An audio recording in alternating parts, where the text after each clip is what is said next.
কিভাবে বেশি ফসল উৎপাদন করবেন? আধুনিক কৃষি পদ্ধতি, ফার্মিং টিপস। আজকের ভিডিওতে আমরা জানব কিভাবে কম খরচে বেশি ফসল উৎপাদন করা যায়। আধুনিক কৃষি পদ্ধতি, বীজ বপনের সঠিক কৌশল এবং সঠিক সেচ ব্যবস্থা।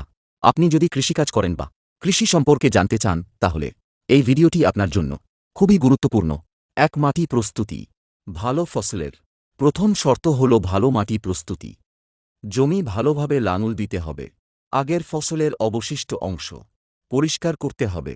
জৈব সার, গোবর সার, কম্পোস্ট ব্যবহার করতে হবে। মাটির অশ্বশক্তি ঠিক আছে কিনা পরীক্ষা করা ভালো। মনে রাখবেন, ভালো মাটি মানেই বেশি ফলন। 2, ভালো বীজ নির্বাচন। ফসল ভালো হওয়ার জন্য বীজ খুব গুরুত্বপূর্ণ। উন্নত মানের বীজ ব্যবহার করুন। রোগমুক্ত বীজ নির্বাচন করুন।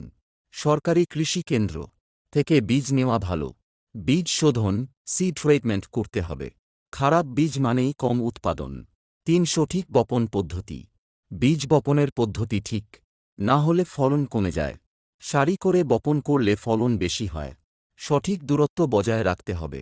আধুনিক সিড মেশিন ব্যবহার করলে ভালো ফলন পাওয়া যায়। সময়মতো বপন করতে হবে। সঠিক সময়, সঠিক পদ্ধতি। বেশি ফসল। 4, সেচ ব্যবস্থা। পানি ছাড়া ফসল বাঁচে না, কিন্তু অতিরিক্ত পানিও ক্ষতিকর। ড্রিপ ইরিগেশন ব্যবহার করলে পানি সাশ্রয় হয়। সময়মতো সেচ দিতে হবে। অতিরিক্ত পানি জমিতে জমতে দেওয়া যাবে না। বৃষ্টির পানি সংরক্ষণ করা ভালো। সঠিক সেচ মানেই শক্তিশালী ফসল। 5, সার ব্যবস্থাপনা। সার ছাড়া ভালো ফলন সম্ভব না। জৈব সার, রাসায়নিক সার ব্যালেন্স করতে হবে। নির্দিষ্ট সময়ে সার দিতে হবে। অতিরিক্ত সার ব্যবহার করবেন না। ইউরিয়া, ট্যাপ সঠিক পরিমাণে ব্যবহার করুন। ভুল সার ব্যবহার ফসল নষ্ট করতে পারে। 6, রোগ ও পোকামাকড় নিয়ন্ত্রণ। ফসল রক্ষা করাও খুব জরুরি। নিয়মিত জমি পর্যবেক্ষণ করুন। প্রয়োজনে কীটনাশক ব্যবহার করুন। প্রাকৃতিক পদ্ধতিও ব্যবহার করা ভালো। রোগ হলে দ্রুত ব্যবস্থা নিন। 7, আধুনিক কৃষি পদ্ধতি। আজকাল আধুনিক কৃষি অনেক সাহায্য করছে। ট্রাক্টর দিয়ে চাষাবাদ, হারভেস্টার দিয়ে দ্রুত ফসল কাটা, স্মার্ট ফার্মিং টেকনোলজি, ড্রোন দিয়ে ফসল পর্যবেক্ষণ। 8, ফসল সংগ্রহ ও সঠিক সময়। Harvesting time. ফসল ভালো হলেও যদি সঠিক সময়ে কাটা না হয়, তাহলে অনেক ক্ষতি হতে পারে। ফসল পুরোপুরি পেকে গেলে তবে কাটতে হবে। আগেভাগে কাটলে ফলন কম হয়। দেরি করলে ফসল নষ্ট হয়ে যেতে পারে বা ঝরে পড়তে পারে। হারভেস্টার মেশিন ব্যবহার করলে দ্রুত ও কম ক্ষতিতে ফসল কাটা যায়। ধান, গম বা যেকোনো ফসলের জন্য সঠিক সময় খুব গুরুত্বপূর্ণ। 9, ফসল সংরক্ষণ ও বাজারজাতকরণ। Storage marketing. ফসল ভালোভাবে উৎপাদন করার পর সেটি ঠিকভাবে সংরক্ষণ ও বিক্রি করা খুব গুরুত্বপূর্ণ।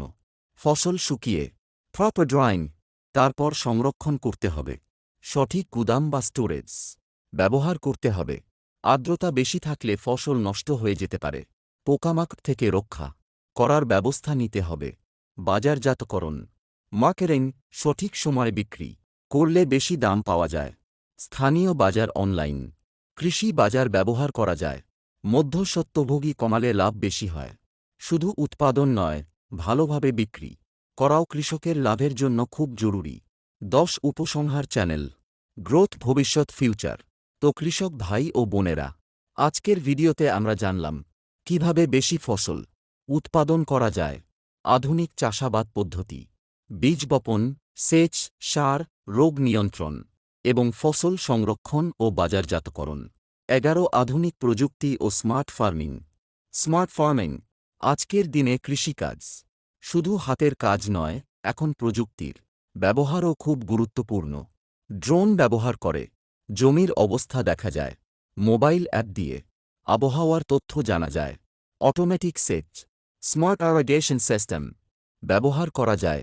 সেন্সর দিয়ে মাটির আর্দ্রতা মাপা যায়। আধুনিক ট্রাক্টর ও হারভেস্টার দিয়ে দ্রুত কাজ করা যায়।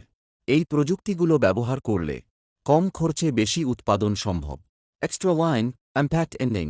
যে কৃষক প্রযুক্তি ব্যবহার করবে, সেই ভবিষ্যতের সফল কৃষক। যদি এই ভিডিওটি ভালো লেগে থাকে তাহলে অবশ্যই লাইক করুন, কমেন্ট করুন, শেয়ার করুন। চ্যানেলটি সাবস্ক্রাইব করুন। Farm tech Bangla.